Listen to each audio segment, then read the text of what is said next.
नमस्कार मित्रों, स्वागत है आपका मेरे YouTube channel novels in audio dot Gaurav में। मित्रों, आप सुन रहे हैं रानू का उपन्यास चुराया दिल मेरा का तीसरा और अंतिम भाग। क्या शेखर को अपना प्यार कृष्णा नसीब होगा या फिर उसे नलिनी से शादी करनी पड़ेगी? जानने के लिए ये वीडियो ज़रूर सुनें। अंतिम मरीज उठकर गया नहीं था कि मुखिया जी का नौकर अंदर आकर 2 पत्र शेखर के सामने रख गया। एक पत्र शेखर के नाम था और दूसरा नर्स के नाम। शेखर ने नर्स का पत्र नौकर को देकर कहा कि वह इस पत्र को नर्स को दे आए। नौकर के जाने के बाद शेखर ने लिफाफा खोला।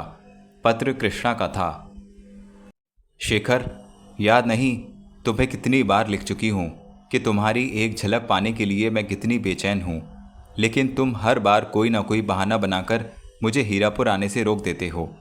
अब की बार तुमने नहीं बुलाया तो मैं खुद चली आऊँगी। मेरे मन में पिछले कुछ दिनों से न जाने कैसे कैसे विचार उठने लगे हैं। तुम तो जानते हो कि प्यार करने वाले का दिल कितना संवेदनशील होता है। भगवान के लिए मुझे एक बार बुला लो या समय निकालकर मुझसे तुम मिल लो। मैं बेचैनी से तुम्हारे उत्तर की राह देखूंगी। अगर इसी सप्ताह तुम्हारा उत्तर ना मिला तो मैं स्वयं हीरापुर पहुंच जाऊंगी। तुम्हारी और केवल तुम्हारी, कृष्णा। पत्र समाप्त करके शेखर ने एक लंबी सांस भरी। वह उठने का इरादा नहीं कर पाया कि अचानक मंजू आई और उसने अपनी माँ का पत्र उसके सामने रख दिया। शेखर ने चौंक कर देखा। मंजू की आंखों में आंसू थे, उसके ओठ कांप रहे थे। शेखर पत्र उठाकर पढ़ने लगा। मंजू बेटी, तुम्हारा भेजा पत्र और मनी ऑर्डर मिला। एक बार खबर देते हुए मुझे बहुत दुख हो रहा है। मैं चाहती हूँ कि यह सब होने से पहले ही तुम्हारे पास यह खबर पहुँच जाए, ताकि अगर कुछ कर सको तो करो। मैं जानती हूँ कि तुम दिनेश से कितना प्यार करती हो, और मैं यह भी जानती हूँ कि अगर दिनेश तुमसे छिन गया तो तुम्हारी ज़िंदगी तुम्हारे लिए एक बोझ बन जाएगी। दिनेश की शादी इस सप्ताह के अंत में होने जा रही है। तुम्हारी शुभेच्छु, माँ। शेखर ने झटके से गर्दन उठाकर मंजू की ओर देखा। मंजू की आंखों से आंसू बहने लगे। वह तेजी से अपने कमरे की ओर चली गई। मंजू की भूख प्यास उड़ गई थी। रोते रोते गला सूख गया था। वह अपने बिस्तर पर औंधी पड़ी सिसक रही थी। आंसुओं से तकिया भीग गया था। सिर भारी हो गया था और दिमाग फोड़े की तरह दुखने लगा था। वह बिस्तर से उठी और उसके कदम लड़खड़ा उठे। आंखों के आगे अंधेरा छा गया। उसने दीवार का सहारा लिया और धीरे धीरे बाहर आ गई। उसने देखा डिस्पेंसरी वाले कमरे में ताला पड़ा हुआ था। उसने कलाई पर बंधी घड़ी पर नज़र डाली। दोपहर के 3 बजे थे। डिस्पेंसरी खुलने में अभी देर थी। डिस्पेंसरी की चाबी ढोंगीलाल के पास रहती थी। मंजू ढोंगीलाल के कमरे की ओर बढ़ गई, लेकिन ढोंगीलाल के कमरे में भी ताला पड़ा था। मंजू को याद आया कि ढोंगीलाल शहर जाता था तो डिस्पेंसरी की चाबी शेखर को दे जाता था। वह शेखर के कमरे के पास पहुंची तो उसकी नाक से एक अजीब सी स्प्रिट जैसी गंध टकराई। वह ठिठक कर रुक गई। उसने नथुने सिकोड़कर गहरी गहरी सांसें खींची। उसे विश्वास हो गया कि यह गंध शेखर के कमरे से आ रही है। सहसा उसके मन में एक विचित्र सी चाह उठी। उसने चाबी के सुराख से अपनी आंख लगा दी। दूसरे ही पल वह सन्नाटे में रह गई। शेखर अपने कमरे में बैठा बोतल से मुंह लगाकर शराब पी रहा था। शराब की गंध ही फैली हुई थी। एक अज्ञात भय से मंजू कांप उठी। वह हड़बड़ाकर सीधी खड़ी हो गई। वह अपने सीने पर हाथ रखकर सोचने लगी, हे भगवान, यह मैं क्या देख रही हूँ? क्या शेखर बाबू शराब पीते हैं? लेकिन वह तो देवता के समान हैं। कुछ भी हैं, आखिर हैं तो मर्द ही, और मर्द की जाति का क्या भरोसा, कब उसकी नीयत बदल जाए। हो सकता है कि यह मेरा वहम हो। मंजू का दिल बहुत बुरी तरह से धड़कने लगा। वह तेजी से मुख्य दरवाजे की ओर बढ़ी। उसने सोच लिया था कि जब तक ढोंगीलाल शहर से लौटकर ना आएगा वह कंपाउंड में ही बैठी रहेगी। लेकिन जैसे ही वह मुख्य दरवाजे पर पहुंची तो उसे एक गहरी ठोकर लगी। मुख्य दरवाजे से अंदर से ताला पड़ा हुआ था। उसका पूरा बदन झंझना उठा। वह भयभीत होकर शेखर के कमरे की ओर देखती हुई अपने कमरे में जाने लगी। तभी शेखर के कमरे का दरवाज़ा खुला और शेखर लड़खड़ाते कदमों से कमरे से बाहर निकला। मंजू का पूरा बदन कांप उठा। शेखर ने मंजू को देखा और बोतल मुंह से लगाकर खाली कर दी। मंजू के पांव जैसे फर्श पर जम गए। वह एक कदम भी आगे न बढ़ सकी। शेखर ने खाली बोतल दीवार में दे मारी और दोनों हाथ फैलाकर लड़खड़ाता हुआ मंजू की ओर बढ़ने लगा। मंजू तेजी से अपने कमरे की ओर भाग पड़ी। शेखर भी लड़खड़ाता हुआ उसके कमरे की ओर झपटा। और इससे पहले कि मंजू अंदर से दरवाज़ा बंद करती, शेखर ने दरवाज़ा पकड़ लिया। मंजू दरवाज़ा बंद करने की कोशिश करने लगी, लेकिन शेखर ने दरवाज़ा नहीं छोड़ा। मंजू के माथे पर पसीने की बूंदें झलक आईं। शेखर भड़कर दरवाजे में घुस गया। मंजू लड़खड़ाती हुई पीछे हटने लगी। शेखर ने अंदर से दरवाज़ा बंद कर लिया और मंजू की ओर बढ़ने लगा। मंजू भयभीत स्वर में चीख उठी, नहीं नहीं, मेरे पास मत आओ, मुझे हाथ मत लगाओ, मुझे मत छुओ। मैं तो तुम्हें देवता समझती थी, लेकिन तुम तो शैतान निकले। शेखर कहकहे लगाता हुआ मंजू की ओर बढ़ता रहा। मंजू भय से कांपती हुई पीछे हटती गई। शेखर ने अपनी कमीज उतारकर एक ओर फेंक दी। सहसा मंजू के पैर पलंग से टकराए और वह लड़खड़ाकर पलंग पर चित्त जा गिरी और शेखर झपटकर उसके ऊपर झुक गया। मंजू का पूरा बदन थरथरा उठा। वह अपने आप को छुड़ाने की कोशिश करने लगी। वह अंदर ही अंदर चीख रही थी, बचाओ बचाओ, मुझे छोड़ दे कमीने, कुत्ते। लेकिन उसके ओठों से आवाज़ नहीं निकल रही थी। शेखर ने उसकी दोनों बाहें इधर उधर हटाईं और फिर उसके ओंठ मंजू के ओंठ से लगने लगे। शराब की तेज बदबू मंजू के नथनों से टकराने लगी। मंजू को लगा जैसे उसका दम घुटता जा रहा है। वह जोर से चीख उठी, बचाओ बचाओ, कमीने, मुझे छोड़ दे कमीने, कुत्ते। चीखते चीखते उसका गला बैठ गया। फिर धीरे धीरे उसकी चेतना अंधकार में डूबती चली गई और फिर चारों ओर सन्नाटा छा गया। मंजू अनुमान न लगा सकी कि वह कितनी देर तक बेहोश पड़ी रही। जब उसे होश आया तो उसकी आंखें छत से टकराईं, लेकिन वह बहुत गुमसुम सी पड़ी रही। उसकी समझ में कुछ न आ रहा था। फिर धीरे धीरे उसकी चेतना लौटने लगी। शेखर का चेहरा और वह दृश्य उसकी आंखों के आगे उभरता चला गया। वह हड़बड़ाकर उठ बैठी। उसका दिल बहुत जोर जोर से धड़क रहा था।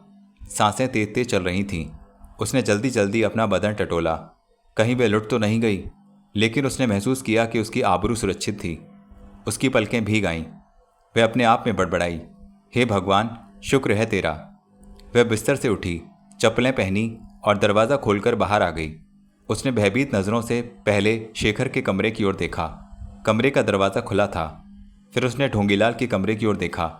कमरे के दरवाजे में अभी तक ताला पड़ा था। फिर उसकी नज़र मुख्य दरवाजे की ओर उठी। मुख्य दरवाजे का ताला खुला हुआ था। मंजू के पांव मुख्य दरवाजे की ओर बढ़ने लगे। तभी शेखर के कमरे का दरवाज़ा खुला। दरवाज़ा खुलने की आहट सुनकर मंजू भयभीत हिरनी की तरह ठिठक शेखर के कमरे की ओर देखने लगी। शेखर अपने कमरे से बाहर निकला। उसने बदन पर डिस्पेंसरी का लिबास था।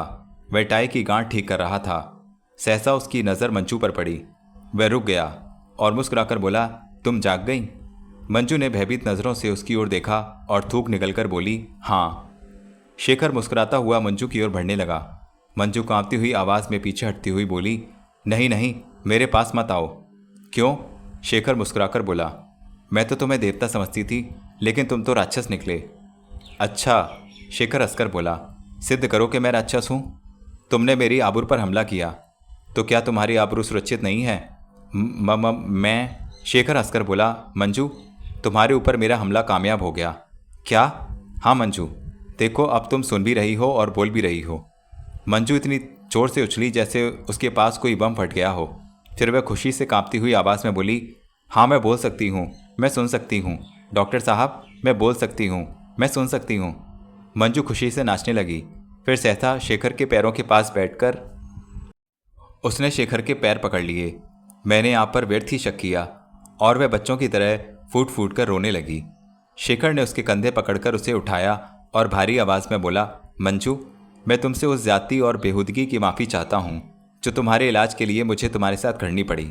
इसके सिवा तुम्हारा और कोई इलाज ही नहीं था। डॉक्टर साहब, मंजू सिसक पड़ी, मैं आपका यह एहसान जीवन भर नहीं भूलूंगी। आपने मुझे नया जीवन दिया है। अच्छा, अब आंसू पोंछ डालो और नए जीवन का स्वागत मुस्कुराकर करो।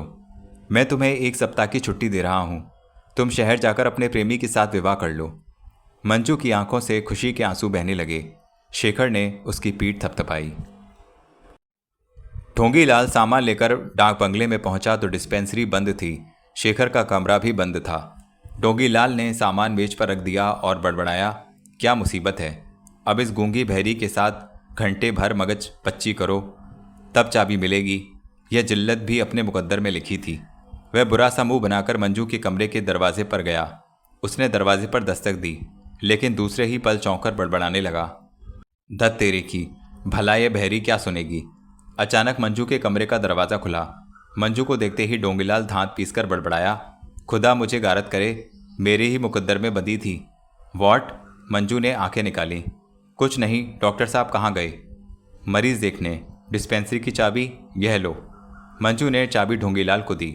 ढोंगीलाल ने चाबी ली और बुरा सा मुंह बनाकर डिस्पेंसरी की ओर बढ़ने लगा। सहसा उसे कुछ ख्याल आया और वह ठिठक गया।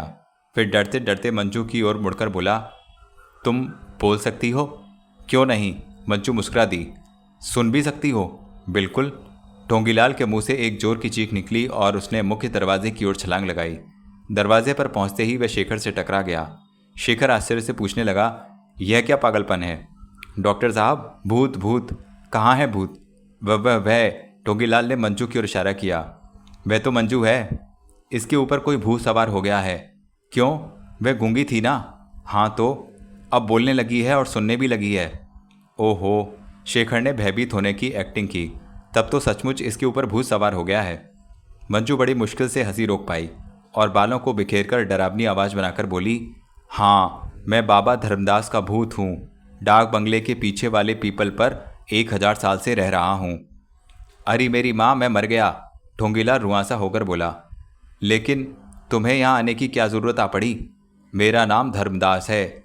मैं इस बंगले में किसी भी तरह का अधर्म या किसी अधर्मी को बर्दाश्त नहीं कर सकता। यहाँ क्या अधर्म है और कौन अधर्मी यहाँ रहता है? ढोंगीलाल ने पूछा। रहता है, एक अधर्मी रहता है जिसका नाम ढोंगीलाल है। मैं कैसे अधर्मी? ढोंगीलाल खिगयाया। तुमने जो रकम डिस्पेंसरी से और डॉक्टर की जेब से चुरा चुरा कर जमा की है, क्या वह तुम्हारी ईमानदारी का प्रमाण है? ढोंगीलाल बौखलाकर शेखर की ओर देखने लगा। फिर जल्दी से बोला, यह झूठ है, बिल्कुल झूठ है। बको मत। मंजू इतनी जोर से घुर्राई कि ढोंगीलाल उछल पड़ा। हम प्रेतात्माओं से कोई बात छिपी नहीं रह सकती। तुमने वह रकम एक डिब्बे में रखकर एक क्यारी में गाड़ दी है। क्या यह झूठ है? नहीं नहीं, ढोंगीलाल खिगयाया। जाओ, जल्दी से वह डिब्बा निकाल कर लाओ, वरना हम तुम्हें भस्म कर देंगे। ढोंगीलाल भागकर बाहर चला गया। शेखर और मंजू ने बड़ी मुश्किल से अपनी हंसी रोकी। थोड़ी देर बाद ढोंगीलाल डिब्बा लेकर आ गया।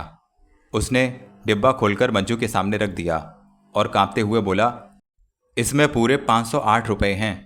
ढोंगीलाल, शेखर ने गंभीर स्वर में कहा, मैंने तुम पर विश्वास किया था, उसका यह फल दिया तुमने।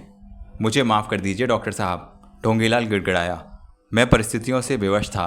मैं आपको पहले ही बता चुका हूँ कि मेरे 6 भाई बहन हैं। उनकी मुझ पर जिम्मेदारी है। मेरा गुजारा 1000 रुपयों में नहीं होता। मंजू ने फिर आवाज़ बनाकर कहा, लेकिन इस तरह बेईमानी से तुम कब तक गुजारा करोगे? तुम्हारी पोल जहाँ भी खुलेगी, तुम्हें वहीं नौकरी से छुट्टी मिल जाएगी, और जब तुम बुरी तरह बदनाम हो जाओगे तो तुम्हें कहीं भी नौकरी नहीं मिलेगी। नहीं नहीं, मुझे नौकरी से मत हटाइए डॉक्टर साहब। मेरे भाई बहन भूखों मर जाएंगे। वचन दो, फिर कभी बेईमानी नहीं करोगे। मैं वचन देता हूँ, भले ही मेरे भाई बहनों को एक वक्त भूखा सोना पड़े, मैं चोरी या बेईमानी नहीं करूँगा। शेखर ने ढोंगीलाल के कंधे पर हाथ रखकर कहा, अच्छी बात है ढोंगीलाल, तुम्हें अपनी गलती का एहसास हो गया है, इसलिए मैं तुम्हें माफ़ करता हूँ। अगर 1000 रुपये में तुम्हारा गुजारा नहीं होता तो इस महीने से तुम्हें 1500 रुपये दिया करूँगा। लेकिन याद रखो, अगर किसी भी समय तुमने ऐसी हरकत की तो नौकरी से हटा दूंगा। आप देवता हैं डॉक्टर साहब, ढोंगीलाल ने रूंधे गले से कहा। नहीं ढोंगीलाल, यह लड़की देवी है। शेखर ने मंजू की ओर इशारा करके कहा, इसने तुम्हारी चोरी पकड़ ली थी, लेकिन मुझे बताने के साथ ही इसने मुझसे प्रार्थना की थी कि मैं तुम्हें नौकरी से ना निकालूं। क्या मतलब? ढोंगीलाल ने चौंक कर कहा और मंजू की ओर देखा। हाँ ढोंगीलाल, मंजू अपने वास्तविक स्वर में बोली, यह सच है। मैंने तुम्हें डिब्बे में रुपए रखते हुए देख लिया था और डॉक्टर साहब को बता दिया था, मगर मैं अब गूंगी बहरी नहीं हूँ। मंजू मुस्कुराई। क्या? ढोंगीलाल भौचक्का सा रह गया। शेखर ने रुपए उठाकर मंजू को देते हुए कहा, मंजू, तुम आज शहर जा रही हो, ये रुपए ढोंगीलाल के घर पहुंचा देना। ढोंगीलाल की आंखें आश्चर्य से फटी रह गईं। रात के लगभग 10 बजे होंगे। शेखर ने उस किले जैसे मकान का दरवाज़ा खटखटाया। अंदर से सोमू की खुशी भरी आवाज़ आई, पिताजी आ गए। नाना जी। दरवाज़ा खुला। सामने बूढ़ा खड़ा था। शेखर को देखकर वह दरवाजे से एक ओर हट गया। शेखर अंदर चला गया। सोमू उसकी ओर दौड़ी। पिताजी पिताजी। शेखर ने बैग जमीन पर रखकर सोमू को गोद से उठाया और चूम लिया। सोमू उसके गले में बाहें डालकर बोली, पिताजी। सोमू मेरी बेटी, मैं जानती थी आप ज़रूर आएंगे। आता क्यों नहीं बेटी? लेकिन पिताजी, आप हमें छोड़कर क्यों चले गए थे? हम शहर में डॉक्टरी पढ़ने गए थे ताकि तुम्हारी माँ का इलाज कर सकें। अच्छा, तो आप मेरी माँ का इलाज करेंगे? सोमू खुश होकर बोली, हाँ बेटी। और माँ अच्छी हो जाएगी? हाँ बेटी, भगवान ने चाहा तो तुम्हारी माँ जरूर अच्छी हो जाएंगी। आप कितने अच्छे हैं पिताजी। सोमू शेखर के सीने से लग गई। शेखर ने सोमू को सीने से लगा लिया। उसके मासूम दिल की धड़कनें जैसे शेखर के दिल में उतरने लगीं। उसकी आंखें मुंद गईं। जी चाहा कि सोमू को अपने सीने से कभी अलग न करे। तभी पीछे से बूढ़े ने कहा, चलो सोमू बेटी, अपने पिताजी को माँ के पास जाने दो। सोमू शेखर की गोद से उतरकर बोली, माँ के पास जाइए पिताजी, मैं यहीं रहूँगी। नानी जी कहती हैं कि मुझे माँ से दूर रहना चाहिए, नहीं तो मैं भी माँ की तरह बीमार पड़ जाऊंगी। शेखर का हाथ थामकर प्रार्थना भरे स्वर में वह फिर बोली, माँ को जल्दी अच्छा कर दीजिए पिताजी। जी चाहता है कि मैं माँ के पास सोऊं, माँ से खूब लिपटकर। शेखर का भी दिल भर आया। उसने भरी आवाज में कहा, तुम चिंता मत करो बेटी, तुम्हारी माँ बहुत जल्दी अच्छी हो जाएंगी। फिर तुम अपनी माँ की छाती से लिपटकर सोया करना। शेखर अपने आंसुओं को रोकने की कोशिश करता हुआ नलिनी के कमरे में चला गया। नलिनी के कमरे में लालटेन जल रही थी। उसकी मध्यम रोशनी में नलिनी का चेहरा और अधिक पीला दिखाई दे रहा था। उसकी ज्योतिहीन और खामोश निराश आंखें दरवाजे पर लगी हुई थीं। शेखर को अंदर आते देखकर उसकी आंखों में एक चमक सी पैदा हो गई। नलिनी के हाथ सिर ढकने के लिए आंचल की ओर बढ़ने लगे और वह उठने का प्रयत्न करने लगी। शेखर ने उसके पास पहुंचकर धीरे से कहा, लेटी रहो नलिनी। नलिनी लेट गई। उसकी आंखों में खुशी के आंसुओं की नमी झलक आई। होंठ कांपने लगे।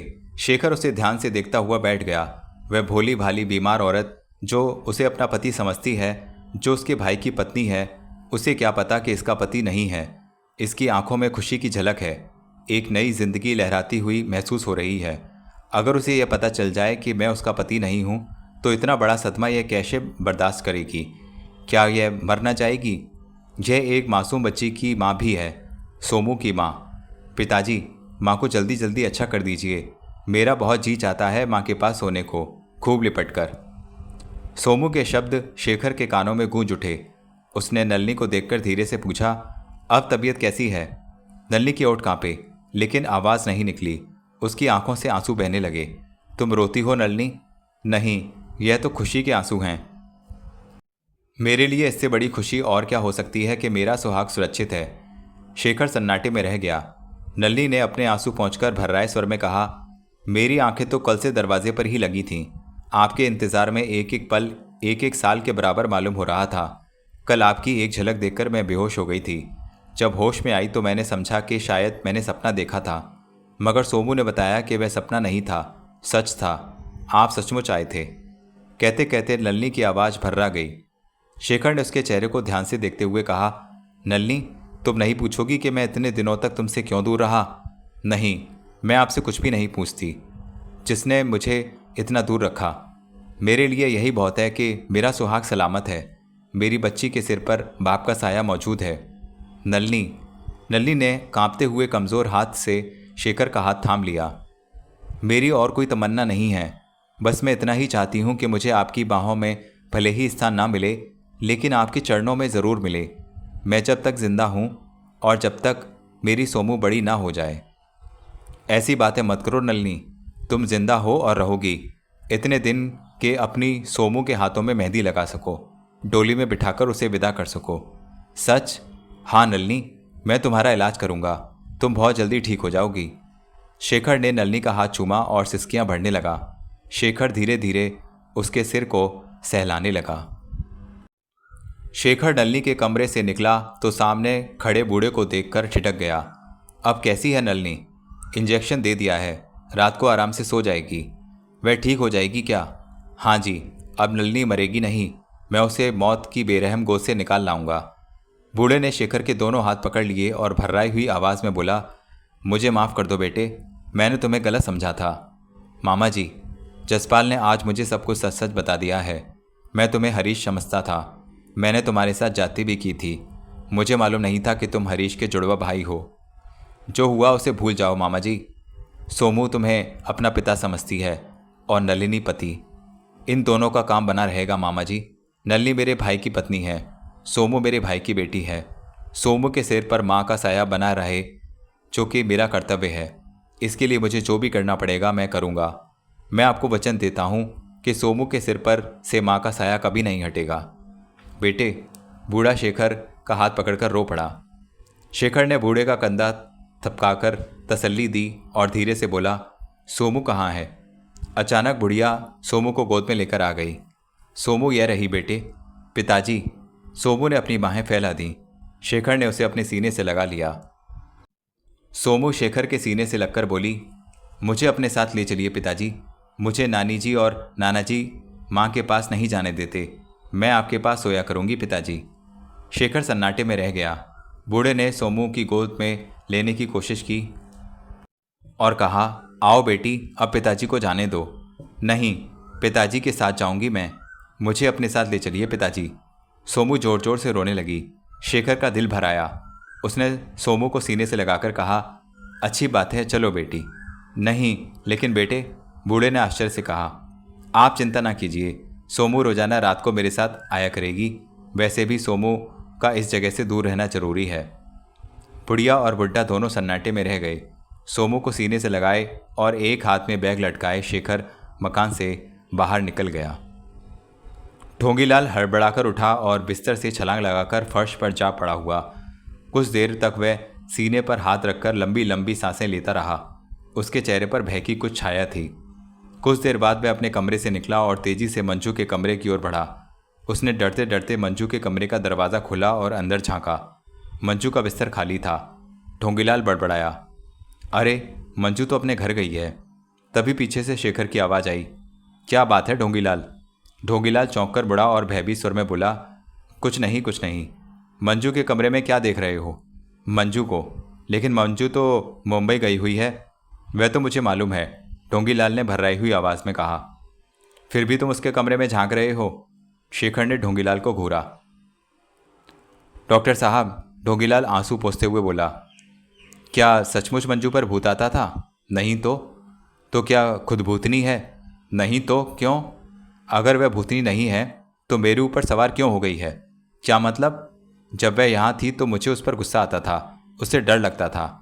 लेकिन जब से वह गई है लगता है मेरे आगे पीछे फिर रही है। अपने कमरे में है और मुझे घूरती हुई ही अपने कमरे से निकली है। रात को सोया तो रात भर उसी को सपने में देखता रहा। रात साइकिलों की टक्कर से शुरू हुई और फिर 6 बच्चों तक पहुंच गई। क्या मतलब? ढोंगीलाल ने आंसू पोंछकर भरी आवाज़ में कहा, मैं और मंजू एक ही कॉलेज में पढ़ते हैं। वह अपनी क्लास की सबसे योग्य स्टूडेंट है और मैं अपनी क्लास का। हम दोनों कॉलेज साइकिलों पर आते जाते हैं। एक दिन कॉलेज के गेट पर दोनों की साइकिलों की टक्कर हो जाती है। मंजू मेरे गाल पर चांटा मारती है। सीन चेंज होता है। मैं और मंजू एक बाग में गाना गा रहे हैं। एक अजनबी आ जाता है। मैं मार मार कर उसका भुर्ता बना देता हूँ। सीन चेंज हो जाता है। मुझे उस समय खुशी महसूस हो रही है जब मेरे और मंजू के फेरे हो रहे हैं। फिर सुहागरात का सीन, फिर पहला बच्चा, दूसरा बच्चा, तीसरा, चौथा, पांचवा और फिर छठा। बच्चे मेरे पीछे पीछे दौड़ रहे हैं, मुझे पुकार रहे हैं, पिताजी पिताजी। हमें कपड़े चाहिए, स्लेट चाहिए, किताबें चाहिए, दूध चाहिए। तभी एक आवाज़ आई, पिताजी। ढोंगीलाल चीख मारकर शेखर से लिपट गया। सामने सोमू खड़ी थी।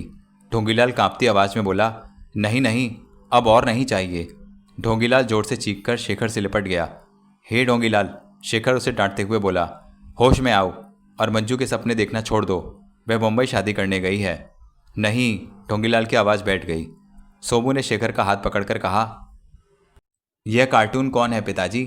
बुरी बात है बेटी, यह अपने कंपाउंडर हैं, ढोंगीलाल अंकल। सॉरी बोलो। सॉरी ढोंगी अंकल, कोई बात नहीं। और फिर ढोंगीलाल आश्चर्य से बोला, अरे यह तो सचमुच की लड़की है। और क्या तुम झूठ मूठ की समझ रहे थे? अरे बाप रे, यह है कौन? मेरी बेटी। शेखर ने सोमू को गोद में ले लिया। ढोंगीलाल आंखें फाड़े उसे देखता रह गया। मरीजों के आने का समय बीत चुका था। ढोंगीलाल काउंटर पर कोहनी टेके ठोड़ी पर मुट्ठी रखकर शून्य में कुछ घूर रहा था। शेखर किसी मरीज को देखने गया था। ढोंगीलाल की आंखों में बार बार मंजू का चेहरा घूम जाता था। उसकी आंखें भीग गई थीं। तुम्हें किसी और का होना था तो मेरे दिल में काहे को बसी थी, ढोंगीलाल बड़बड़ाया। उसने आंसू पोंछे तो उसकी आंखों के आगे फिर मंजू का चेहरा उभर आया। तुम फिर आ गई, उसने भर्राई हुई आवाज़ में कहा। और कहाँ जाती, चेहरे ने भर्राई आवाज़ में उत्तर दिया। काहे को आई हो, ढोंगीलाल की आवाज़ बैठ गई। डॉक्टर साहब और तुमसे अपनी गलतियों की माफ़ी मांगने, चेहरे ने कहा। क्यों? इसलिए कि मैं अब कभी वापस नहीं आऊँगी। क्यों वापस नहीं आओगी? मैं इस दुनिया से जा रही हूँ, मुझे भी साथ ले चलो। कहते कहते ढोंगीलाल रो पड़ा। मंजू का चेहरा भी रोने लगा। ढोंगीलाल ने अपना चेहरा दोनों हाथों में छुपा लिया और मंजू ने भी। न जाने कितनी देर तक दोनों रोते रहे। दरवाजे के पास खड़ी सोमू को आश्चर्य हुआ उन दोनों को रोते हुए देखकर। तभी शेखर अंदर आया और मंजू को देखकर आश्चर्य से बोला, अरे मंजू, तुम कब आई? डॉक्टर साहब, मंजू आगे कुछ न कह सकी और फूट फूट कर रोने लगी। सहसा ढोंगीलाल उछल पड़ा और जल्दी से बाहर आ गया। हाय, तुम तो सचमुच आ गई। शेखर ने मंजू का कंधा पकड़कर पूछा, क्या बात है मंजू, तुम रो क्यों रही हो? मैं लुट गई डॉक्टर साहब, मैं बर्बाद हो गई। मेरे जीने का आखिरी सहारा भी छिन गया। क्या तुम बताने का कष्ट करोगी कि क्या हुआ? उसने मेरे पहुंचने से पहले ही शादी कर ली। मंजू फूट फूट कर रोने लगी। शेखर ने मंजू को तसल्ली दी। धीरज से काम लो मंजू। कैसे धीरज से काम लूँ डॉक्टर साहब? मैंने उसके लिए सारी दुनिया को ठुकरा दिया था, लेकिन उसने मेरा इंतज़ार नहीं किया। मंजू, अगर उसका प्यार सच्चा होता तो वह तुम्हारे गूंगी बहरी हो जाने पर भी तुमसे शादी कर लेता। उसमें ही कमी है। अच्छा हुआ जो वह तुम्हारे जीवन से निकल गया। अब उसे भूल जाओ। कैसे भूल जाऊं डॉक्टर साहब? मंजू, अब तुम्हें अपनी अपाहिज माँ के लिए जिंदा रहना है। मंजू की सिसकियाँ धीमी पड़ने लगीं। ढोंगीलाल मंजू को आशा भरी नज़रों से देख रहा था। सोमू ने उसके पास जाकर कहा, यह कौन है पिताजी? मंजू चौंक कर सोमू की ओर देखने लगी। बेटी, यह आंटी हैं, शेखर ने कहा, तुम्हारी बुआ। सोमू मंजू को ध्यान से देखने लगी। मंजू ने सोमू को आश्चर्य से देखते हुए पूछा, यह बच्ची कौन है डॉक्टर साहब? यह मेरी बेटी है। शेखर ने सोमू को गोद में उठाया और अपने कमरे में चला गया। मंजू ने ढोंगीलाल की ओर देखा और आश्चर्य से पूछा, कौन है यह बच्ची? डॉक्टर साहब की बेटी। क्या बकते हो? डॉक्टर साहब की तो अभी तक शादी भी नहीं हुई। फिर बेटी कहाँ से आ गई? जिस दिन मैं यहाँ से गई थी उस दिन तक तो यह यहाँ नहीं थी। जिस दिन तुम गई थी उसी दिन छिपने के बाद यह आई थी। डॉक्टर साहब को पिताजी कहती है, रात को उन्हीं के पास होती है। डॉक्टर साहब इसे बेटी कहते हैं। अपने हाथों से इसे सहलाते हैं, नहलाते धुलाते हैं और कपड़े पहनाते हैं। इसके लिए ढेर सारे कपड़े मंगाए हैं शहर से। ओहो, और रात को जब सन्नाटा छा जाता है डॉक्टर साहब इसे लेकर कहीं जाते हैं और लगभग 2 घंटे बाद लौटते हैं। कहाँ जाते हैं पता नहीं, मैं तो चकित हुए बिना नहीं रह सकती। ढोंगीलाल ने कहा, लगता है डॉक्टर साहब किसी से इश्क करते हैं, ये उसी का फल है। बकवास। डॉक्टर साहब बम्बई के श्रीकांत जी की बेटी कृष्णा से प्रेम करते हैं। दोनों की सगाई हो चुकी है और बहुत जल्दी इन दोनों की शादी होने वाली है। तो इसमें क्या है, तुम्हारे प्रेमी ने भी तो दूसरी शादी कर ली है। Shut up. मंजू तेजी से अपने कमरे में चली गई। शेखर जीप रोककर नीचे उतर आया। वह नलिनी की ओर देखकर मुस्कुराते हुए बोला, आओ नीचे उतर आओ नलिनी। नलिनी शेखर के हाथ का सहारा लेकर नीचे उतरी, लेकिन लड़खड़ाने के कारण वह शेखर के सीने से जा लगी। शेखर ने जल्दी से अलग करना चाहा, लेकिन कुछ सोचकर रुक गया और मुस्कुराकर बोला, देखो नलिनी, कितनी सुंदर जगह है। हाँ, बहुत सुंदर है। नलिनी धीरे से शेखर से अलग हो गई। अब मैं तुम्हें रोजाना यहाँ लाया करूँगा। धीरे धीरे तुम्हारी सेहत बिल्कुल ठीक हो जाएगी। तुम भागने दौड़ने लगोगी। आपकी इतनी सी देखभाल से ही मेरी सेहत में कितना अंतर आ गया है। पहले तो मैं अपने आप बिस्तर पर बैठ भी नहीं पाती थी, अब तो चल फिर भी लेती हूँ। फिर वह शेखर को ध्यान से देखते हुए बोली, अगर आप मेरी दवा दारू ना भी करते तो मैं आपको देख देख कर ही अच्छी हो जाती। भगवान ने मेरा सुहाग मुझे लौटा दिया, इससे बड़ा इलाज और क्या हो सकता है। शेखर ने नलिनी का हाथ थामकर धीरे धीरे नदी की ओर बढ़ना शुरू कर दिया। नलिनी ने अपना हाथ छुड़ा लिया और तेजी से चलती हुई बोली, देखिए अब तो मैं तेज भी चल सकती हूँ। शेखर नलिनी को देख रहा था। नलिनी तेजी से किनारे की ओर बढ़ती जा रही थी। अचानक नदी के किनारे एक मंदिर में जोर जोर से घंटे बजने लगे। नलिनी ठिठक कर रुक गई। शेखर उससे कुछ दूर था। नलिनी के चेहरे का रंग उड़ गया और भयभीत नज़रों से मंदिर की ओर देखने लगी। फिर वह सहसा मुड़ी और भयभीत मुद्रा में शेखर की ओर भागी। भागती हुई नल्ली शेखर से जा टकराई। शेखर ने उसे संभाल लिया। वह शेखर के सीने से लगकर कांपती हुई बोली, भगवान के लिए मुझे यहां से ले चलिए। नल्ली, मंदिर का घंटा सुनते ही तुम्हें क्या हो जाता है? इसी तरह पहले दिन भी तुम मंदिर का घंटा सुनकर भागी थी। शेखर ने आश्चर्य से पूछा। ना जाने मुझे क्या हो जाता है, नल्ली शेखर से लिपटकर कांपती आवाज में बोली। मुझे ऐसा लगता है कि जैसे कोई मुझसे आपको छीन रहा है, कोई आपको मुझसे दूर करने की कोशिश कर रहा है। यह तुम क्या कह रही हो नलिनी? मैं सच कह रही हूँ हरीश, मुझे यहाँ से ले चलो। शेखर ने उसे तसल्ली दी और उसको थामकर जीप की ओर बढ़ने लगा। अचानक नलिनी ने शेखर की कमर में दोनों हाथ डालकर कांपते स्वर में कहा, हरीश बाबू, मुझे एक वचन दोगे? कैसा वचन? आप मुझे अपने से कभी अलग नहीं करेंगे। नलिनी, शेखर की आवाज़ कांप उठी। मैं नहीं जानती, कभी कभी ऐसा लगता है कि मुझे आपसे कोई अलग कर देगा। शेखर सन्नाटे में खड़ा रहा। उसकी नज़रें नलिनी के चेहरे पर जमी रहीं। उसे लगा जैसे यह नलिनी नहीं, कृष्णा है, जिसे वह बचपन से प्यार करता आया है, जिसके बिना उसकी अपनी ज़िंदगी अधूरी लगती थी। पता नहीं वह कौन सी शक्ति थी। जब शेखर मुंबई से रवाना हो रहा था तो कृष्णा ने कहा था, न जाने क्यों मुझे ऐसा लग रहा है जैसे मुझे आपसे कोई अलग कर देगा। शेखर को लगा जैसे उसका दिल बैठता जा रहा है। उसकी आंखों के आगे कृष्णा का चेहरा नाच उठा। बैलगाड़ी ज्यों-ज्यों हीरापुर के निकट पहुंचती जा रही थी, कृष्णा को अपना दिल बैठता हुआ मालूम हो रहा था।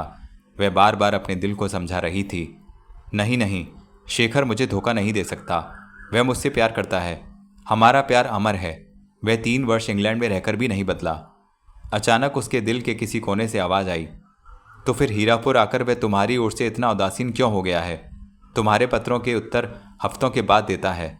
उसने तो तुमसे वादा किया था कि तुम महीने में एक बार उससे हीरापुर मिलने आया करोगी, और वही शेखर तुम्हें हीरापुर आने से रोक रहा है। इसके पीछे क्या रहस्य है?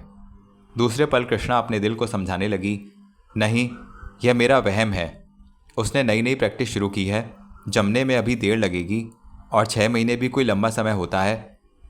प्यार करने वालों को तो 6 पल भी 6 साल मालूम होते हैं। मुझे अपने शेखर पर संदेह नहीं करना चाहिए। मेरा शेखर मुझे देखते ही फूल की तरह खिल उठेगा। मैं भी उसे खूब सताऊंगी, जब तक खूब खुशामद करा ना लूंगी, बोलूंगी भी नहीं। बैलगाड़ी डाक बंगले के सामने से गुजरने लगी तो कृष्णा ने गाड़ीवान से पूछा, यह कौन सी इमारत है? बीबी जी, यह पहले डाक बंगला था, अब यह दवाखाना बन गया है। दवाखाना? डॉक्टर शेखर यहीं प्रैक्टिस करते हैं? हाँ बीबी जी। अच्छा, गाड़ी यहीं रोक दीजिए, कृष्णा ने गाड़ीवान से कहा। गाड़ीवान ने गाड़ी रोक दी। वह आश्चर्य से बोला, लेकिन आप तो मुखिया जी के घर जा रही थी बीबी जी। तुम मेरा सामान लेकर चलो, मेरे सिर में दर्द है, डॉक्टर साहब से दवा लेकर अभी आती हूँ। बहुत अच्छा बीबी जी। गाड़ीवान गाड़ी लेकर चला गया। कृष्णा बंगले के फाटक की ओर बढ़ने लगी तो उसका दिल जोर जोर से धड़क रहा था। वह सोच रही थी, मैं उसके सामने कैसे जाऊंगी? इतने दिनों बाद उनका सामना कैसे करूंगी? कृष्णा ने अपने आप को संभाला और डाक बंगले के फाटक तक पहुंच गई। फाटक पर काले रंग का बोर्ड लगा था, जिस पर सफ़ेद अक्षरों में लिखा था, डॉक्टर शेखर MBBS। कृष्णा ने झुककर नेम प्लेट चूम ली। उसके ओंठों पर धूल लग गई। वह जल्दी जल्दी ओंठ पोंछने लगी, फिर साड़ी के पल्लू से नेम प्लेट साफ की और उसे देखकर मुस्कुराने लगी। फिर जैसे ही वह अंदर की ओर बढ़ी, उसके कानों में शी की आवाज़ टकराई। कृष्णा ने चौंक कर देखा। 5-6 वर्ष की एक भोली भाली सुंदर बच्ची ओठों पर उंगली रख कृष्णा को चुप रहने का इशारा कर रही थी। बच्ची के हाथ में तितली का जाल था। वह धीरे धीरे क्यारी में एक फूल की ओर बढ़ने लगी। फिर उसने एकदम जाल से तितली पर झपट्टा मारा, लेकिन तितली उड़ गई। बच्ची को ठोकर लगी और वह औंधे मुँह जा गिरी। कृष्णा ने झपटकर बच्ची को उठा लिया। बच्ची अपने घुटनों को झाड़ते हुए बोली, निशाना चूक गया। कहीं चोट तो नहीं आई बेबी? कृष्णा ने प्यार से पूछा। चोट तो आई है, लेकिन अगर तितली पकड़नी है तो चोट तो खानी ही पड़ेगी। तितली पकड़कर तुम क्या करती हो? थोड़ी देर उनके साथ खेलती हूँ, फिर उड़ा देती हूँ, बच्ची ने बड़ी मासूमियत से कहा। पिताजी कहते हैं किसी जानवर को दुख नहीं देना चाहिए, क्योंकि उसे दुख देना सबसे बड़ा पाप है। कृष्णा ने बच्ची का गाल थपथपाया। तुम तो बहुत प्यारी बच्ची हो। बच्ची ने कृष्णा को ऊपर से नीचे तक देखा और ठोड़ी पर हाथ रखकर बोली, बहुत बहुत प्यारी तो आप भी हैं आंटी, लेकिन आप हैं कौन?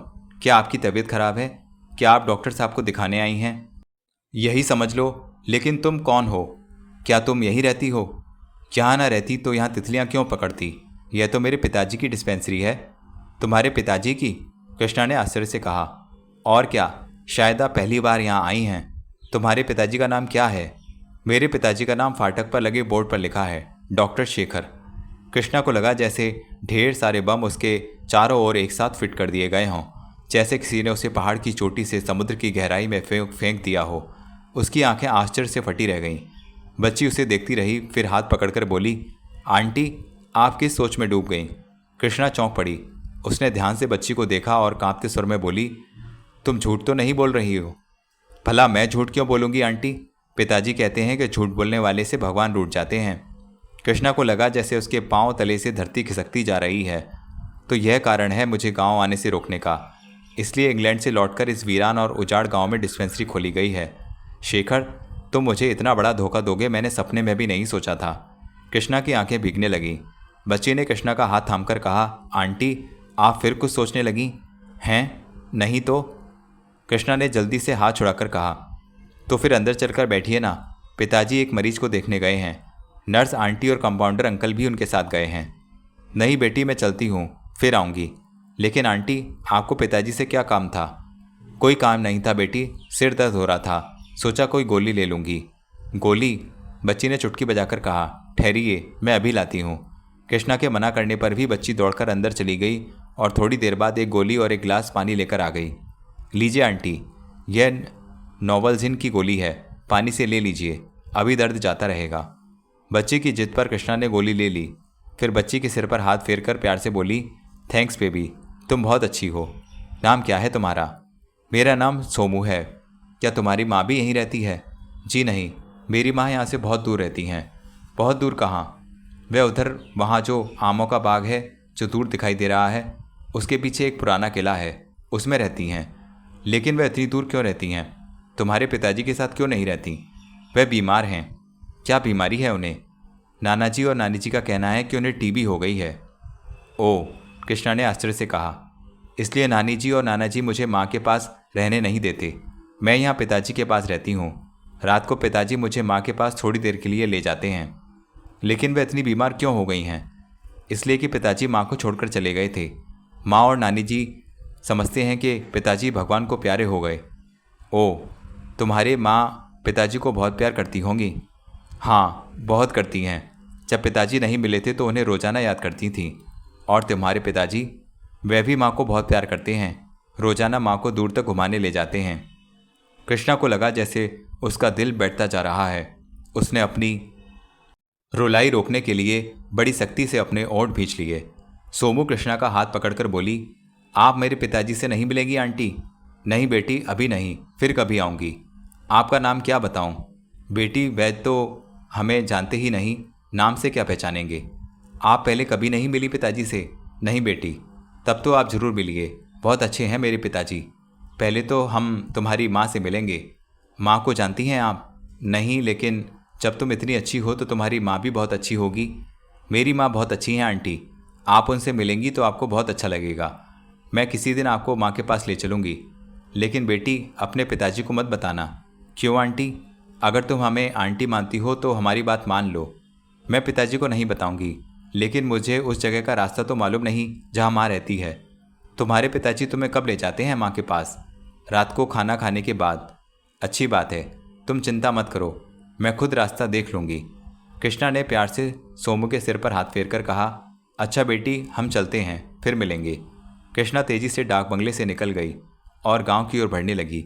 लेकिन उसे अपने कदम मन मन भर के मालूम हो रहे थे। जी चाह रहा था कि फूट फूट कर रोने लगे। मुखिया ने कृष्णा की ओर देखते हुए कहा, बेटी, हमने पहचाना नहीं, मैं श्रीकांत जी की बेटी हूँ। कृष्णा? मुखिया जी ने आश्चर्य से कहा, अरे तुम तो इतनी बड़ी हो गई हो बेटी। मुखिया ने प्यार से कृष्णा को कहा, तुमने अपने आने की खबर तक नहीं की बेटी? जी, मैं बिना खबर किए ही आना चाहती थी। कहते कहते कृष्णा रो पड़ी। मुखिया जी ने उसे तसल्ली देते हुए कहा, रो मत बेटी, हमें मालूम है कि तुमको क्या कष्ट है। क्या तुम डाक बंगले की ओर होकर आई हो? जी हाँ। शेखर मिला था? जी नहीं। तो फिर वह बच्ची मिली होगी जो शेखर को अपना पिताजी कहती है। हाँ चाचा जी, आपको सारी बातें मालूम थी तो आपने पिताजी को क्यों नहीं लिखा? बेटी, मैंने अभी तक केवल सुना था। कुछ दिनों से बीमार था इसलिए बाहर नहीं निकल पाया। मैंने उस बच्ची को देखा है लेकिन अभी तक वास्तविकता मालूम नहीं की। पता नहीं वह औरत कौन है जिसने शेखर को इतनी जल्दी फांस लिया है। वह शेखर की पत्नी ही है। उसकी बेटी ने यही बताया है कि शेखर ने उसे छोड़ दिया था इसलिए वे बीमार हो गई थी। शेखर उसे बहुत प्यार करता है, अपनी बेटी से बहुत प्यार करता है। इसलिए तो शेखर ने इतने दिन तक मुझे यहाँ आने से रोक रखा था। तुम चिंता मत करो बेटी, बहुत जल्दी दूध का दूध और पानी का पानी हो जाएगा। अगर शेखर ने सचमुच तुम्हें धोखा दिया है तो मैं उसकी डिस्पेंसरी बंद करा दूंगा, हीरापुर की हद में भी न रहने दूंगा। मैंने अपने बेटे से कहा है, वह सारी बातें मालूम करके बहुत जल्द मुझे बता देगा। रात के लगभग 10 बजे थे। अंधेरी रात थी। कृष्णा शेखर के पीछे पीछे चली जा रही थी। सोमू को गोद में लिए शेखर पुराने किले की ओर बढ़ रहा था। सोमू शेखर से पूछ रही थी, पिताजी अब मेरी माँ कैसी हैं? बेटी, तुम्हारी माँ अब लगभग ठीक ही हो चुकी हैं, तो फिर मैं माँ के पास कब सोऊंगी? कुछ दिन और रुक जाओ बेटी, हम उन्हें शहर में ले जाएंगे और उनकी पूरी पूरी जांच कराएंगे। फिर तुम ठाठ से अपनी माँ के पास सोया करना। फिर आप माँ को भी यहाँ ले आएंगे? हाँ बेटी, हम उन्हें भी यहाँ ले आएंगे। फिर आप माँ को छोड़कर कभी नहीं जाएंगे? कृष्णा ने ओंठ कसकर भींच लिए और आंसू रोकने की कोशिश करने लगी। थोड़ी देर बाद शेखर एक मकान के दरवाजे पर दस्तक देने लगा। कृष्णा अंधेरे में एक ओर छिप गई। कृष्णा काफ़ी दूर कीकर की झाड़ में पीछे छुपी थी। वह शेखर और नलिनी को देख रही थी, जिनका पीछा करती हुई वह नदी के किनारे तक पहुंच गई थी। आज शेखर और नलिनी पैदल आए थे। नलिनी आज बहुत खुश दिखाई दे रही थी। नदी किनारे पहुंचकर उसने एक चक्कर काटा और फिर शेखर के हाथों में हाथ डालकर उसकी आंखों में देखते हुए बोली, अब मैं बिल्कुल ठीक हूँ ना? हाँ नलिनी, अब तुम बिल्कुल ठीक हो। मुझे फाइनल चेकअप के लिए शहर कब ले चलेंगे? 2-4 दिन और ठहर जाओ, फिर मुझे आपसे दूर तो नहीं रहना पड़ेगा। नहीं नलिनी, फिर तुम्हें मुझसे दूर नहीं रहना पड़ेगा मेरे स्वामी। नलिनी शेखर की कमर में हाथ डालकर शेखर के सीने से लग गई। कृष्णा का जी चाहा कि दौड़कर जाए और नलिनी को नदी में धकेल दे, लेकिन फिर वह पलटकर गांव की ओर चल पड़ी। सिविल अस्पताल के बड़े बड़े डॉक्टर नलिनी का चेकअप कर रहे थे। उनके साथ शेखर भी था। चेकअप के लिए नलिनी को दूसरे कमरे में भेज दिया गया था। शेखर ने डॉक्टरों से पूछा, आप लोगों की क्या राय है? क्या नलिनी को बीमारी से पूरी तरह छुटकारा मिल चुका है? अब बीमार के फेफड़ों पर हल्का हल्का भी दाग नहीं है, एक डॉक्टर ने कहा, लेकिन यह मत समझो कि तुमने मरीज को हमेशा के लिए इस घातक रोग के पंजों से निकाल लिया है। क्या मतलब? शेखर चौंक पड़ा। बीमार को दवाओं की अपेक्षा तुम्हारी निकटता से अधिक लाभ पहुंचा है। अगर इसके दिल को कभी भी जरा सी ठेस पहुंची तो यह दोबारा बीमार पड़ जाएगी। इस बीमारी से हमेशा के लिए दूर रखने का एक ही उपाय है कि इसे हमेशा खुश रखा जाए, किसी भी तरह का दुख न दिया जाए इसे। शेखर चुपचाप खड़ा सुनता रहा। थोड़ी देर बाद वह नलिनी के साथ जीप में सवार होकर चल पड़ा। उसके मस्तिष्क में विचित्र सा तूफान उठ रहा था। कभी कभी जी चाहता था कि जीप कृष्णा की कोठी की ओर मोड़ दे, लेकिन उसकी जीप हीरापुर की ओर बढ़ती रही। कृष्णा का चेहरा सूजा हुआ था, आंखें की पोरें सूजी हुई थीं, होंठ सूख रहे थे। वह बिस्तर पर चुपचाप लेटी हुई थी। अचानक मुखिया जी को आते देखकर वह जल्दी से उठकर बैठ गई। मुखिया की कृष्णा पर नज़र पड़ते ही आवाज़ आई, तुम्हारी तबीयत कैसी है बेटी? जी ठीक है। यह तो मैं देख ही रहा हूँ कि तुम कितनी ठीक हो। तुम कहो तो शेखर को बुलाकर बात करूँ? नहीं चाचा जी, उनसे बात करने से अब कोई लाभ नहीं। कम से कम झूठे को घर तक तो पहुँचाना चाहिए। अगर उन्हें अपनी गलती का एहसास होता तो वह मेरे साथ इतना बड़ा धोखा न करते। क्या बताऊँ बेटी, मैंने बेटे को इसलिए काम से बाहर भेज दिया है। अगर उसे पता चल जाता कि शेखर तुम्हारे साथ इतना बड़ा अन्याय करेगा तो वह शेखर को 1 मिनट भी चैन से नहीं बैठने देता। मुझे मेरे हाल पर छोड़ दीजिए चाचा जी। मेरे भाग्य में अगर आंसू ही लिखे हैं तो यही सही। लेकिन बेटी, कब तक बहाओगी ये दुख के आंसू? चाचा जी, अब तो जीवन भर का रोना है। आप मेरे जाने का इंतज़ाम कर दीजिए। मैं आज ही जाऊंगी। मैं अब यहाँ एक पल भी नहीं रहना चाहती। अच्छी बात है बेटी। मुखिया जी उठकर चले गए। कृष्णा घुटनों में मुंह छुपाकर रोने लगी। बैलगाड़ी के डाक बंगले के पास से गुजरते समय फाटक पर सोमू खड़ी दिखाई दी। कृष्णा को देखते ही उसने पुकारा, आंटी आंटी, क्या आप जा रही हैं? कृष्णा ने गाड़ी रुकवाई और उतरकर सोमू के सिर पर हाथ फेरती हुई बोली, हाँ बेटी, हम जा रहे हैं। इतनी जल्दी? हाँ बेटी, हमारा यहाँ जी नहीं लगा। आप मेरे पास तो आई ही नहीं, वरना आपका जी जरूर लग जाता।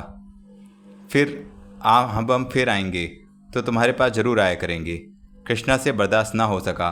उसने झिझकते झिझकते पूछ ही लिया, तुम्हारे पिताजी कहाँ हैं? माँ को लेकर शहर गए हैं। अच्छा। हाँ आंटी, आज मेरी माँ बिल्कुल अच्छी हो जाएगी, फिर मैं माँ के पास सोया करूँगी। पिताजी को माँ को यहीं ले आएंगे। मैंने लड्डू मंगाकर रखे हैं माँ के अच्छे होने की खुशी में। ठहरिए, मैं आपके लिए लड्डू लाती हूँ। सोमू दौड़कर अंदर चली गई। कृष्णा की आंखें भीग गईं। सोमू अभी लौटी भी ना थी कि शेखर की जीप फाटक के पास आकर रुक गई। कृष्णा का दिल धक से रह गया। जीप में से शेखर और नलिनी उतरे। जैसे ही शेखर की नज़र कृष्णा पर पड़ी, वह सन्नाटे में रह गया। कृष्णा को ऐसे लगा जैसे उसके पूरे बदन में भूचाल आ गया है। नलिनी सोमू को देखकर शेखर के पीछे से आगे आई। वह ध्यान से कृष्णा को देख रही थी। अचानक सोमू अंदर से दौड़ती हुई आई और नलिनी को देखकर चिल्ला उठी, माँ माँ, सोमू मेरी बच्ची। नलिनी ने झपटकर सोमू को उठा लिया और उसे चूमने लगी। सोमू ने नलिनी का चेहरा देखकर कहा, माँ तुम बिल्कुल ठीक हो गई माँ? हाँ बेटी, अब तुम मुझे छोड़कर तो नहीं जाओगी? मैं तुम्हारे पास ही सोऊंगी। हाँ बेटी, अब तुम मेरे साथ ही सोया करना। नलिनी की आंखें भीगी हुई थीं। कृष्णा तेजी से गाड़ी की ओर बढ़ने लगी।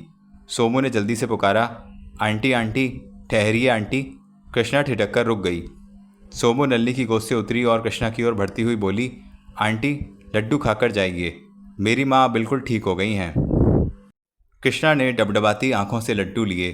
तभी नलिनी ने पास आकर सोमू से पूछा, यह कौन है बेटी? माँ, यह आंटी हैं, और आंटी यह मेरी माँ हैं।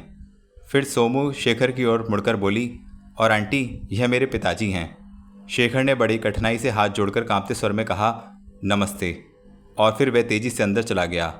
नलिनी ने कृष्णा से कहा, आओ बहन थोड़ी देर बैठो, फिर चली जाना। नहीं बहन, मेरी ट्रेन का समय हो रहा है। कृष्णा तेजी से दौड़ी और अपनी गाड़ी की ओर बढ़ गई।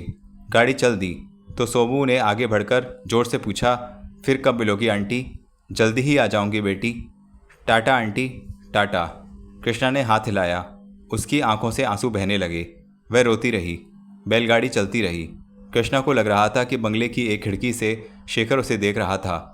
शेखर को लग रहा था जैसे उसका दिल कृष्णा की ओर खिंचता चला जा रहा था। उसका दिल कह रहा था, मत जाओ कृष्णा, मुझे छोड़कर मत जाओ। गाड़ी कुछ देर में काफ़ी दूर पहुंच चुकी थी और दूर से धूल उड़ती दिखाई दी। गाड़ीवान ने धूल की ओर देखते हुए कहा, वह आ गए छोटे मुखिया। कृष्णा चौंक पड़ी। छोटे मुखिया? हाँ बीबी जी, अपने मुखिया जी के बेटे। कृष्णा ने जल्दी से आंसू पोंछ लिए। थोड़ी देर बाद एक घोड़ा गाड़ी आकर वहाँ रुकी। फिर जैसे ही कृष्णा की नज़र जसपाल पर पड़ी तो उसे ऐसा लगा जैसे किसी ने उसके सिर पर बम मारा हो। जसपाल भी भौचक्का सा उसे देख रहा था। फिर उसने आश्चर्य से पूछा, तुम कब आई कृष्णा? कई दिन हो गए, कृष्णा ने भारी आवाज़ में कहा। वापस जा रही हो? हाँ। कृष्णा की आंखें भीग गईं। मैं समझ गया, शायद तुम्हें शेखर की बेवफाई का पता चल गया है। उस धोखेबाज का मेरे सामने नाम मत लो। नहीं कृष्णा, एक देवता का नाम इतनी घृणा से मत लो। वह देवता है जिसने मेरे जीवन में आग लगा दी है। हाँ कृष्णा, जब तुम्हें सच्चाई का पता चलेगा तो तुम स्वयं ही कह दोगी कि शेखर देवता ही नहीं, उससे भी ऊपर है। कृष्णा भौचक्की सी जसपाल को देखने लगी। मैं तुम्हें सब कुछ बता दूंगा, तुम बस आज और रुक जाओ। जसपाल के आग्रह पर कृष्णा गाड़ी से उतर गई। जसपाल ने गाड़ीवान को सामान समेत वापस गांव भेज दिया। जब गाड़ी आंखों से ओझल हो गई तो कृष्णा ने मंदिर की ओर देखा, जिसके पीछे सूरज की स्वर्णमयी किरणें शुरू हो रही थीं। चारों ओर गहरा सन्नाटा छाया हुआ था। आमों का बाग भी सुनसान पड़ा था। कृष्णा कुछ भयभीत होकर जसपाल की ओर देखने लगी। जसपाल के ओठों पर फीकी सी मुस्कुराहट फैल गई। वह घोड़े से उतर आया और कृष्णा की ओर देखकर बोला, डरो मत कृष्णा। अब जसपाल वह नहीं है जिसे चाइना पीक पर तुम्हें पाने की जबरदस्ती कोशिश की थी, जिसने शेखर के संबंध में तुम्हारे मन में गलत फहमी पैदा करने की कोशिश की थी। मैंने यह सब इसलिए किया था कि मैं तुम्हें प्यार करता था, लेकिन शेखर के प्यार की सच्चाई ने मुझे पराजित कर दिया। मैं सब कुछ छोड़कर इस वीरान गांव में चला आया। मैंने कसम खाई कि अब कभी शहर नहीं जाऊंगा। उन्हीं दिनों शेखर यहाँ आ गया। उसने डिस्पेंसरी खोल दी। शेखर को देखकर मेरे मन में एक बार फिर बदले की आग भड़क उठी थी और मैंने निश्चय कर लिया था कि शेखर से बदला लेकर रहूँगा। लेकिन शेखर के सद्व्यवहार ने मेरे सारे विचार बदल दिए। मेरा वश चले तो मंदिर में से भगवान की मूर्ति हटाकर शेखर की मूर्ति रख दूं और दिन रात उसकी पूजा करता रहूं। कृष्णा चुपचाप खड़ी सुनती रही। जसपाल ने कृष्णा की ओर देखा। कृष्णा ने कांपते स्वर में कहा, तो मैं शेखर को गलत समझ रही थी? हाँ कृष्णा, वह बच्ची शेखर के बड़े भाई हरीश की बेटी है और नलिनी हरीश की पत्नी है, मेरी अभागिन बहन, जिसने प्यार में धोखा खाया, फिर अपना सुहाग खो बैठी और अब पिताजी के क्रोध का शिकार होकर खंडरों में पड़ी है। हरीश को खोने के बाद नलिनी को टीबी हो गई। मेरी मासूम भांजी सोमू, तुमने उसे देखा ही है, कितनी भोली है। उसने पहली बार शेखर के रूप में पिता को पाया है। वह पिताजी को पाकर कितनी खुश है, तुमने देखा ही होगा। क्या शेखर महान नहीं है कि उसने एक मासूम बच्ची को पिता का साया और एक अभागिन को नई जिंदगी दी। आज नलिनी रोग से छुटकारा पा गई है तो शेखर के बलिदान से। सोमू के ओठों को जो मुस्कुराहट मिली है, शेखर की मुस्कुराहट है। मेरी बहन नलिनी, जिसकी शादी हरीश के साथ एक मंदिर में हुई थी, जिसका कोई गवाह नहीं है। जब वह माँ बनने वाली थी तो पिताजी ने उसे घर से निकाल दिया था। पिताजी और दुनिया वाले समझते हैं कि नलिनी ने नदी में कूदकर आत्महत्या करके गांव की इज्जत बचा ली। अब अगर शेखर नलिनी को पति की हैसियत से अपना लेगा तो नलिनी को समाज में स्थान मिल जाएगा। जसपाल की आंखें भर आईं। उसने हाथ जोड़कर कहा, कृष्णा, मैंने तुम्हें सारी बातें इसलिए बताई कि मैं एक देवता का अपमान होते हुए नहीं देख सकता। मैं जानता हूं कि शेखर तुम्हें कुछ नहीं बता पाया होगा। मैं तुमसे अपनी बहन की नई जिंदगी की खुशियों की भीख मांगता हूं। मैं जानता हूं कि तुम बचपन से ही शेखर को प्यार करती हो, उस पर तुम्हारा अधिकार अधिक है। कृष्णा, मैं तुम्हें अपने दिल की गहराइयों से प्यार करता हूं। मैं तुम्हारे दिल को ठेस नहीं पहुंचाना चाहता। मेरी मासूम भांजी और अभागिन बहन के भाग्य में अगर सुख नहीं है तो कोई बात नहीं, मैं स्वयं नलिनी को जाकर बता दूंगा कि शेखर उसका पति हरीश नहीं है। जसपाल ठंडी सांस लेकर घोड़े की ओर बढ़ने लगा। कृष्णा हाथ उठाकर कांपते सुर में बोली, ठहरो जसपाल, अब तक मैं शेखर को गलत समझ रही थी, लेकिन तुमने जो कुछ बताया है उससे शेखर एक देवता से भी अधिक महान बन गया है। मैंने मासूम सोमू को देखा है, जो शेखर को पिता समझकर उसे बहुत ज़्यादा प्यार करती है। मैंने अभागिन नलिनी को भी देखा है, जिसने शेखर को पति समझकर नया जीवन पाया है। शेखर कितना महान है, जो अपने प्यार की बलि देकर एक अभागिन को नया जीवन और एक मासूम बच्ची को उज्जवल भविष्य दे रहा है। जसपाल, अगर शेखर इतना बड़ा त्याग कर सकता है तो मैं भी इतनी पत्थर दिल नहीं हूं कि अपने प्यार के लिए एक अभागिन स्त्री का जीवन और एक मासूम बच्ची का भविष्य नष्ट कर दूं। कृष्णा, जसपाल की आवाज़ खुशी से कांप उठी। हाँ जसपाल, नलिनी, सोमू और शेखर के बीच अब कोई दीवार खड़ी नहीं होगी। शेखर नलिनी को पत्नी के रूप में अपनाएगा, सोमू उसकी बच्ची कहलाएगी। तुम सच कह रही हो कृष्णा? जसपाल ने कांपते स्वर में कहा। तुम सचमुच देवी हो कृष्णा। जसपाल की आंखें भीग गईं। कृष्णा ने कहा, और तुम आज ही चाचा जी से पत्र लिखवाओ कि डैडी और मम्मी फौरन गांव चले आएं। क्यों? मैं इस गांव में वापस नहीं जाऊंगी, तुम्हारे साथ शादी करके यहीं रहूंगी। कृष्णा, जसपाल की आंखें आश्चर्य से फट गईं। नहीं कृष्णा, यह नहीं होगा। क्यों नहीं होगा? मैं तुमसे प्यार जरूर करता हूँ, लेकिन शेखर के त्याग और बलिदान ने मेरी आंखें खोल दी हैं। प्यार तो वास्तव में त्याग और बलिदान का ही दूसरा नाम है। शेखर ने मुझे जीत लिया है। तुम शेखर से प्यार करती हो, मैं ज़बरदस्ती तुमसे शादी करके पाप नहीं करना चाहता। तुम गलत समझ रहे हो जसपाल।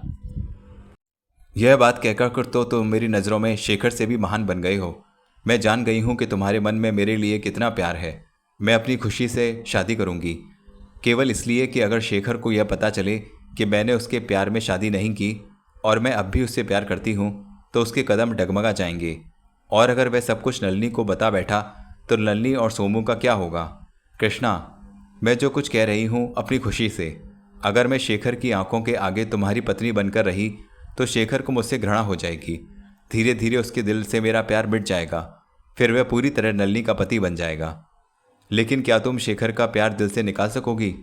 तुम मुझसे प्यार करते हो, तुम्हें यह भी मालूम है कि मैं शेखर से प्यार करती हूँ। क्या तुम्हें अपने प्यार पर भरोसा नहीं है कि तुम्हारी पत्नी बन जाने के बाद मेरा प्यार तुम जीत सको? मैं भारतीय नारी हूँ। जिस दिन तुम्हारे साथ विवाह हो जाएगा उस दिन के बाद मुझसे किसी दूसरे पुरुष के बारे में सोचा भी नहीं जा सकेगा। कृष्णा को देखता हुआ जसपाल भौचक्का रह गया। शेखर की आंख खुली तो उसका सिर भारी था और आंखों की पोरें सूजी हुई थीं। सारी रात करवटें बदलते बिताई थी। उसके शरीर में काफ़ी तनाव था। उसने सुबह के आसपास थोड़ी सी नींद ली थी। सोमू नलिनी के पास सोने चली गई थी। शेखर ने शाम को सुना था कि बाबूजी और माँ जी शहर से आ गए हैं और मुखिया जी के यहाँ ठहरे हुए हैं। वे लोग शेखर से मिलने नहीं आए थे। शेखर जानता था कि सोमू की बात सारे गांव में फैल चुकी है।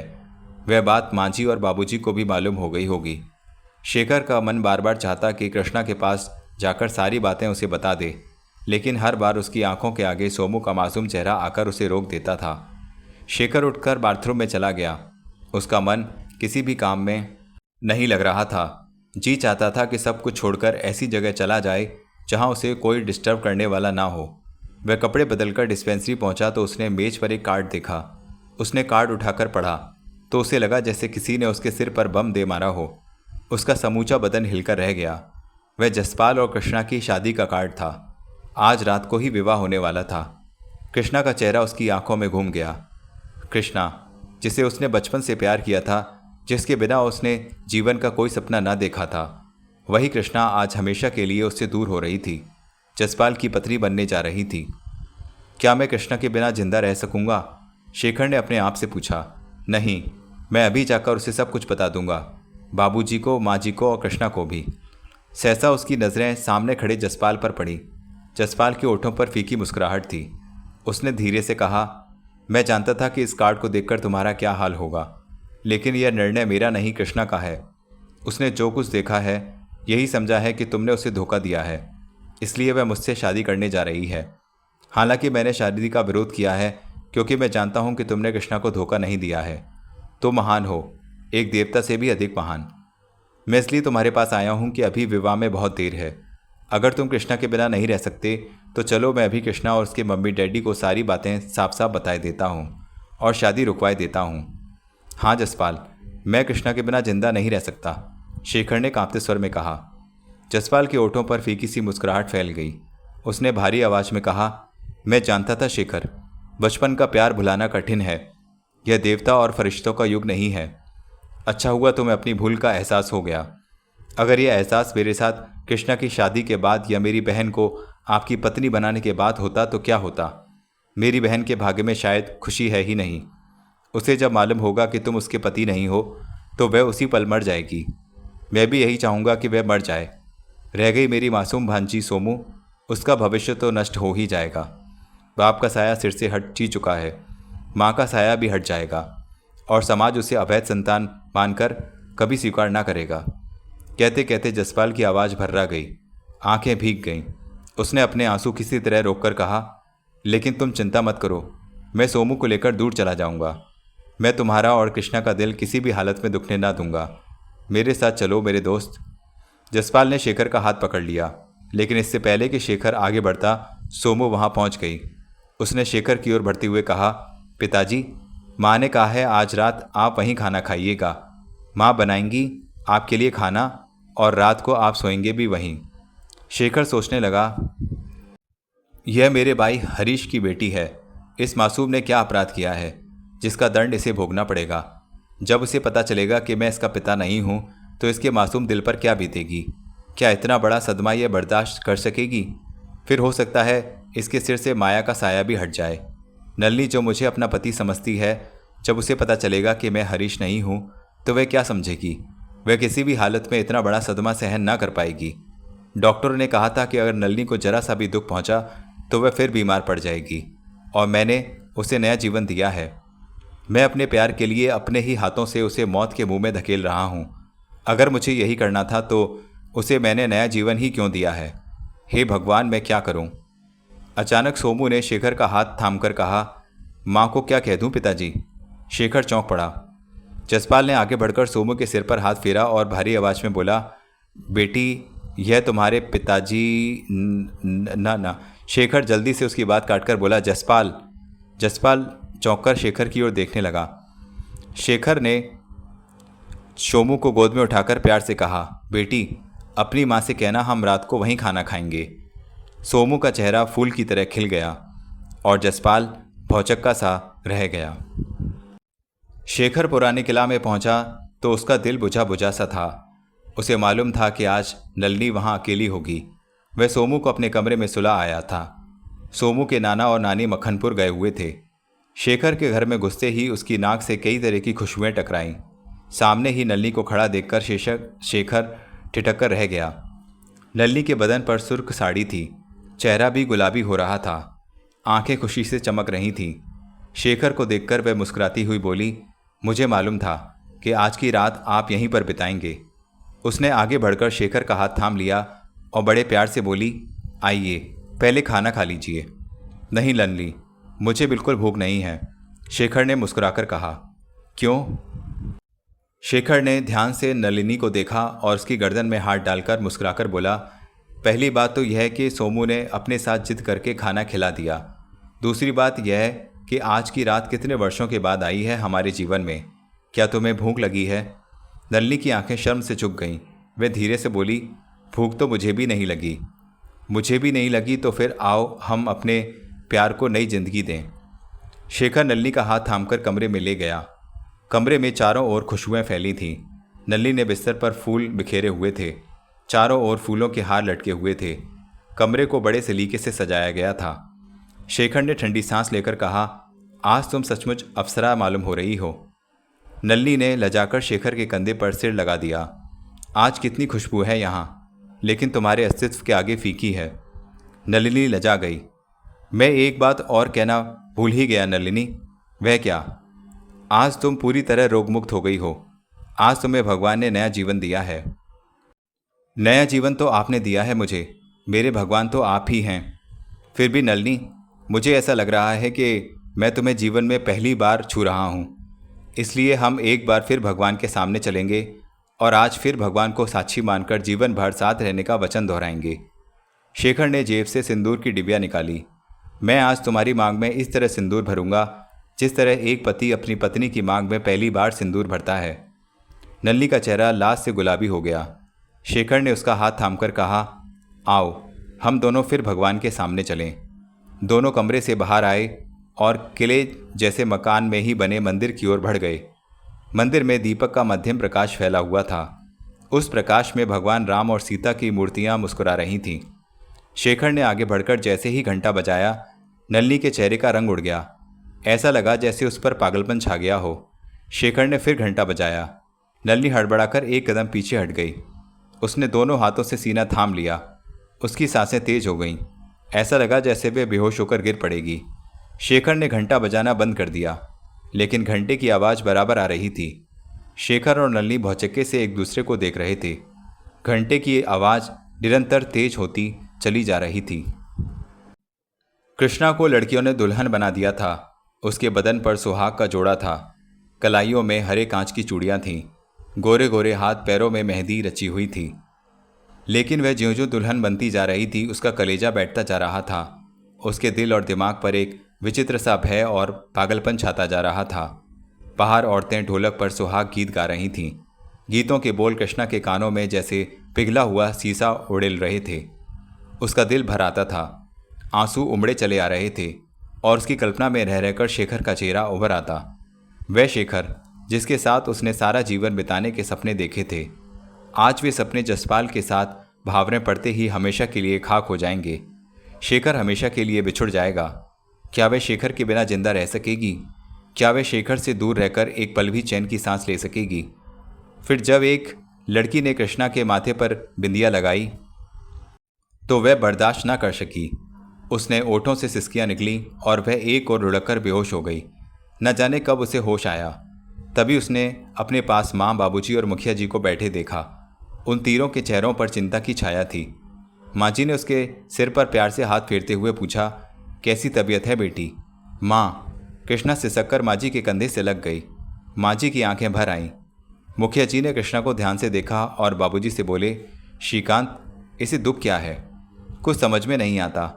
कृष्णा बेटी, मुखिया जी ने कहा, देखो बेटी, शादी जीवन का सबसे महत्वपूर्ण घटना होती है। मैं जानता हूँ कि तुम बचपन से ही शेखर से प्यार करती थीं। उसके साथ तुम्हारी सगाई भी हो गई थी, शादी भी होने वाली थी। फिर शेखर यहाँ अगर प्रैक्टिस करने लगा और उसका संबंध किसी स्त्री से हो गया तो वह तुम्हें भूल गया। तुम गांव आई और दुखी होकर जब वापस जाने लगी तो जसपाल तुम्हें लौटा लाया। तुम अचानक ही जसपाल के साथ शादी करने को राजी हो गई। आखिर यह सब क्यों हुआ? देखो बेटी, यह शादी ज़बरदस्ती की नहीं है। तुम्हारी मर्जी से हो रही है। तुम चाहो तो मैं अभी इसे रुकवा सकता हूँ। शेखर को ठीक करना मेरा काम है। जिस औरत ने शेखर को फंसा रखा है मैं उसे अभी गांव से निकलवाए देता हूँ। वह मुझे वैश्या से भी गई गुजरी मालूम होती है। चाचा जी, भगवान के लिए उसे वैश्या मत कीजिए, कृष्णा ने कांपते हुए स्वर में कहा। फिर यह सब क्या है? शेखर उसका दीवाना क्यों है? मैंने तो सपने में भी नहीं सोचा था कि शेखर इतना नीच और चरित्रहीन निकलेगा, बाबूजी ने गुस्से से कहा। नहीं डैडी, वह सचमुच महान है, देवता है। उन्होंने जितना बड़ा त्याग किया है कोई नहीं कर सकता। कैसा त्याग? एक वैश्या के जाल में फंस जाना त्याग है? माँ जी ने गुस्से से कहा। माँ, वह वैश्या नहीं है। फिर कौन है? सती सावित्री है।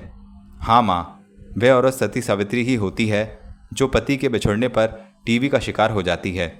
वह शेखर के जुड़वा भाई हरीश की पत्नी है। जुड़वा भाई? मुखिया जी उछल पड़े। हाँ चाचा जी, वही हरीश जिसने आपकी बेटी नलिनी के साथ शादी की थी। मेरी बेटी नलिनी? मुखिया जी और भी बुरी तरह उछल पड़े। हाँ चाचा जी। फिर कृष्णा ने हरीश, नलिनी, सोमू और शेखर की सारी कहानी सुना दी। मुखिया जी, बाबूजी और माँ जी की आंखें आश्चर्य से फटी जा रही थीं। मुखिया जी ने कृष्णा को घूरकर देखते हुए कहा, कृष्णा बेटी, कहीं तुम पागल तो नहीं हो गई हो? जी, तुमसे ये किसने कहा कि नलिनी नाम की मेरी कोई बेटी थी? जी, कृष्णा उछल पड़ी। मेरा तो एक ही बेटा है, जसपाल। और तुम रामस्वरूप के जुड़वा बेटे हरीश के बारे में जो कह रही हो वह भी झूठ है। रामस्वरूप मेरे ही गांव के थे। शहर में उन्होंने शिक्षा पाई थी। जमींदार के बेटे थे। अपनी पसंद से शादी करके पिता से अलग रहते थे। पहला बच्चा होते ही उनकी पत्नी का देहांत हो गया था और वह इस दुख से बच्चे सहित गांव छोड़कर चले गए थे। तो जो शेखर ने बताया था, अचानक शेखर ने दरवाजे के पास से कहा, वह सब झूठ था, एक नाटक था। शेखर? कृष्णा उछल पड़ी। शेखर नलिनी के हाथ पकड़े अंदर आ गया और गुस्से से बोला, हाँ कृष्णा, यह नाटक था जिसे जसपाल ने हम दोनों को अलग करने के लिए रचाया था। नाटक? हाँ कृष्णा, यह नाटक था जिसे जसपाल ने रचा था, क्योंकि जसपाल तो मैं नहीं पा सका। संयोग से मैं यहाँ आकर बस गया। जसपाल को अपने पिता से ही पता चला कि मैं इसी गांव के रहने वाले रामस्वरूप का बेटा हूँ। उसने मेरे और तुम्हारे बीच दीवार खड़ी करने के लिए यह नाटक रचाया। मेरे पिता रामस्वरूप के जुड़वा लड़का हरीश पैदा किया और मक्खनपुर की दाई फूलबड़ी को 1000 रुपये देकर झूठा बयान दिलवाया और मक्खनपुर के ही अपने मित्रों के द्वारा यह सिद्ध करा दिया कि मेरा एक जुड़वा भाई हरीश था, जिसने जसपाल की बहन नलिनी से प्रेम विवाह किया था और जिसकी दुर्घटना में मृत्यु हो गई थी। नलिनी को मुखिया जी के घर से निकाल दिया। उसे उसके मामा मामी ने शरण दी और वहीं सोमू पैदा हुई। मामा मामी? मेरा तो कोई साला ही नहीं था, मुखिया जी ने आश्चर्य से कहा। वे लोग मामा मामी नहीं, नलिनी के साथी हैं। हाँ, नलिनी ने भर्राए स्वर में कहा। यह सच है मुखिया जी। मैं मुंबई की एक वेश्या नलिनी हूँ। जो मेरा मामा बना हुआ है मेरा दलाल है। जो मेरी बेटी बनी हुई है मेरी बेटी है और जो मामी बनी हुई है वह मेरी नायिका है। लगभग 5-6 वर्ष पहले की बात है। मैं जवान हुई तो नायिका ने मेरे नथ उतारने का सौदा एक सेठ के बेटे के साथ किया था। सेठ का बेटा नगेंद्र मुझसे प्यार करने लगा था। उसने मुझसे वायदा किया था कि वह एक दिन मुझे कोटे से निकालकर अपने घर ले जाएगा। मैं उसके बच्चे की मां बनने वाली थी। अंतिम दिन नगेंद्र मेरे पास आया तो उसने बताया कि वह बिजनेस टूर पर अमेरिका जा रहा है। जब लौट कर आएगा मुझे ले जाएगा, लेकिन एयर क्रैश हो जाने पर उसकी मृत्यु हो गई। मैं अपने आप को विधवा समझने लगी, क्योंकि नगेंद्र ने मुझे मंदिर में ले जाकर भगवान को साक्षी मानकर अपनी पत्नी बनाया था। मेरी मांग में सिंदूर भरा था। नगेंद्र की मृत्यु के बाद सोमू पैदा हुई। मैंने निश्चय किया कि धंधा नहीं करूंगी। अपनी बेटी को मैं कोठे से दूर ले जाना चाहती थी। उसे मैंने यही बताया कि उसके पिताजी बाहर गए हैं, किसी दिन लौट आएंगे, लेकिन नायिका और दलाल मुझसे धंधा कराना चाहते थे। धीरे धीरे मुझे टीबी हो गई। जब मैंने इस नायिका और दलाल से अपनी बेटी के साथ जाने की प्रार्थना की तो उन्होंने कहा कि अगर उन्हें 20,000 रुपये मिल जाएं तो वे मुझे छोड़ देंगे। एक दिन जसपाल एक नाचने वाली के कोठे पर आया जो मेरे बारे में सब कुछ जानती थी। उसने मेरी कहानी जसपाल को सुनाई।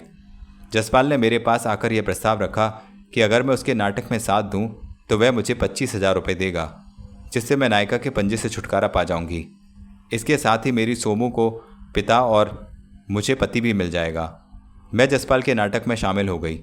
जसपाल हमारे पुराने किले में ले आया। उसी ने शेखर बाबू का फोटो सोमू को दिखाकर उसे यह विश्वास दिला दिया कि यही तुम्हारे पिता हैं। जब उसने शेखर बाबू को देखा तो वह सचमुच ही इन्हें पिता की तरह प्यार करने लगी। शेखर बाबू जैसे देवता का साया मेरी बच्ची को मिल जाएगा, मुझे तसल्ली मिली और इनके इलाज से मेरी बीमारी भी दूर हो गई। फिर मैं भी सोचने लगी कि अगर शेखर बाबू की शरण मुझे हमेशा के लिए मिल जाए तो जीवन सुख से बीत जाएगा। मैं शेखर बाबू को अपना बनाने के लिए तैयार हो गई, लेकिन मेरी सोमू को कोई वैश्या की बेटी ना कह सके। लेकिन तब तक मुझे यह मालूम ना था कि शेखर बाबू कृष्णा से इतना गहरा प्यार करते हैं। जब मैं मंदिर के घंटे की आवाज़ सुनती थी तो मेरे सामने नगेंद्र का चेहरा उभर आता था। आज जब मुझे शेखर बाबू की होना था और कृष्णा तथा जसपाल की शादी होने वाली थी, शाम को शेखर बाबू की नर्स और कंपाउंडर ने मुझे बहुत भला बुला कहा, मुझे कृष्णा और शेखर के प्यार के बारे में बताया। उन्हें मेरी वास्तविकता का पता नहीं था। अपनी बेटी के सुखद भविष्य की कल्पना ने मुझे स्वार्थी बना दिया था। फिर शेखर बाबू जब मुझे मंदिर में ले गए तो मंदिर के घंटे की आवाज़ सुनकर मुझे नगेंद्र की याद आ गई। मेरी इस कमजोरी को किसी तरह नर्स और कंपाउंडर भांप गए। वे मंदिर के पीछे छिपकर लगातार घंटा बजाते रहे। मैं पागल सी हो गई। मुझसे बर्दाश्त ना हो सका और मैंने सारी कहानी शेखर बाबू को सुना दी। कहते कहते नलिनी रो पड़ी। मुखिया जी का पूरा शरीर क्रोध से कांप उठा। आंखों से शोले बरसने लगे। वह दांत पीसकर बोले, मैं जसपाल को इस कमीनेपन की सजा जरूर दूंगा। तभी पीछे से एक फायर हुआ और उसके साथ ही नलिनी की चीख सुनाई दी। वह धड़ाम से जमीन पर जा गिरी। पीछे जसपाल बंदूक लिए खड़ा था। उसके बदन पर धूले के कपड़े थे।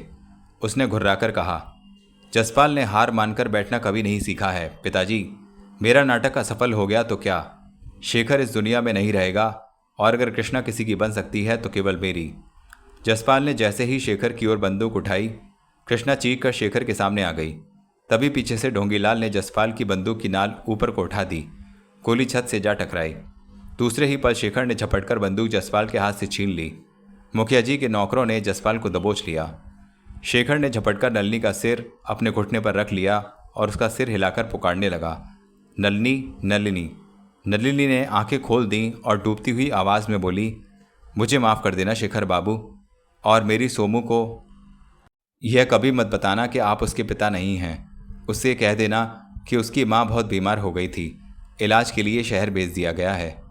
फिर कृष्णा का हाथ थामकर उसने कहा, कृष्णा बहन, मेरी सोमू को तुम ही माँ का प्यार दे सकती हो, मैं जानती हूँ। नलिनी बहन, कृष्णा रूंधे स्वर में बोली, तुम्हारी सोमू आज से मेरी और शेखर की बेटी है। नलिनी के ओठों पर एक संतोष भरी मुस्कुराहट दौड़ गई और फिर उसकी गर्दन एक ओर ढुलक गई। शेखर की आंखें भर आईं तथा कृष्णा की आंखों से आंसू बहने लगे और जसपाल अपराधी की तरह सिर झुकाए खड़ा था। तो मित्रों, इस प्रकार चुराया दिल मेरा की दिलचस्प कहानी समाप्त हुई। आशा करता हूँ आपको यह कहानी अवश्य पसंद आई होगी। तो वीडियो को लाइक करें, शेयर करें और कमेंट में भी हमें बताएं। और यदि चैनल सब्सक्राइब नहीं किया है तो चैनल सब्सक्राइब अवश्य करें। धन्यवाद।